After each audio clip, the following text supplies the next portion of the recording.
تین چیزیں گناہوں کا کفارہ ہیں۔ فَإِسْبَاغُ الْوُضُوءِ فِي الصَّبَرَاتِ، جھاڑے میں ٹھنڈے موسم میں پورا وضو کرنا ہے، مکمل اہتمام کے ساتھ وضو کرنا موسم سرما میں، یہ گناہوں کو مٹا ڈالتا ہے۔ اور دوسری چیز ارشاد فرمائی وَإِنْتِظَارُ الصَّلَاةِ بَعْدَ الصَّلَاةِ، ایک نماز کے بعد دوسری نماز کا انتظار کرنے بیٹھ جانا کہ عصر پڑھ لی اب مغرب پڑھ کے جائیں گے، مغرب پڑھی اب عشاء پڑھ کے جائیں گے، تو ایک نماز کے بعد دوسری نماز کا انتظار۔ حضرت عبداللہ ابن عباس رضی اللہ تعالیٰ عنہ فرماتے ہیں کہ حضور فرماتے ہیں کہ میں نے اپنے رب کی زیارت کی۔ حضرت عبداللہ ابن عباس فرماتے ہیں کہ میرا گمان ہے کہ یہ حضور کسی خواب کی کہانی سنا رہے ہیں۔ تو ارشاد فرمایا کہ جب میں نے اپنے رب کی زیارت کی تو میرے رب نے مجھے کہا کہ یہ فرشتے جو ملائے اعلیٰ میں بحث کر رہے ہیں یہ کس امر میں گفتگو کر رہے ہیں، فرشتے کسی معاملے میں تکرار کر رہے تھے، تو ان کی گفتگو کس عنوان سے ہے؟ تو میں نے کہا کہ مالک تو بہتر جانتا ہے، مجھے معلوم نہیں ہے۔ تو اللہ نے اپنا دست قدرت میرے دو کندھوں کے درمیان رکھا اور اس کی ٹھنڈک میں نے سینے میں محسوس کی۔ فَتَجَلَّى لِي كُلُّ شَيْءٍ وَعَرَفْتُ، ہر شے میرے سامنے روشن ہو گئی اور میں نے ہر شے کو دیکھ بھی لیا اور پہچان بھی لیا۔ تو پھر میرے رب نے کہا کہ اب بتاؤ، تو ظاہر ہے اس کا دست قدرت میرے دو کندھوں کے درمیان آیا اور ہر شے میرے سامنے آ گئی۔ تو میں نے عرض کی یا اللہ یہ کفارات اور دراجات کے بارے میں آپس میں بحث کر رہے ہیں، اور وہ کفارات کیا ہے؟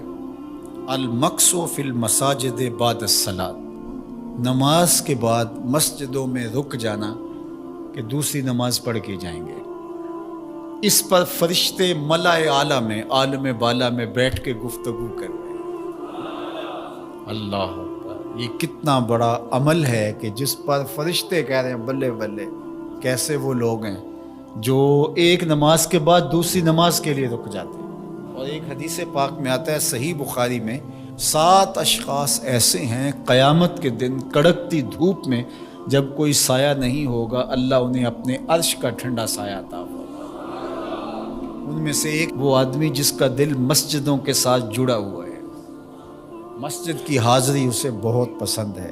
دوسرا والمشیو علی الاقدام الی الجماعات، جماعات کے لیے فرض نمازوں کے لیے مسجد کی طرف چل کے پیدل جانا، ہر قدم کے بدلے میں درجے بلند ہوتے اور گناہ معاف ہوتے ہیں۔ اللہ اکبر، یہ طلب کی گئی کہ دعا کیجئے کہ میرا گھر مسجد سے نیڑے ہو، تو کہا نہیں، تم جتنے قدم چل کے آتے ہو اتنے تمہارے گناہ معاف ہوتے ہیں، اتنا ہی تمہیں ثواب ہوتا ہے۔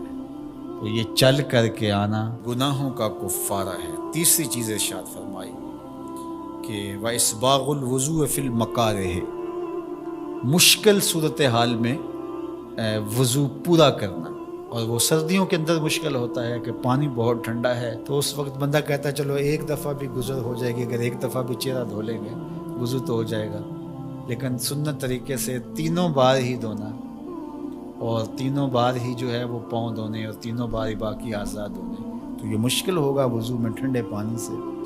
تو بہرحال مشکل میں وضو جو بندہ کرتا ہے تو اللہ کے لیے کر رہا ہوتا ہے۔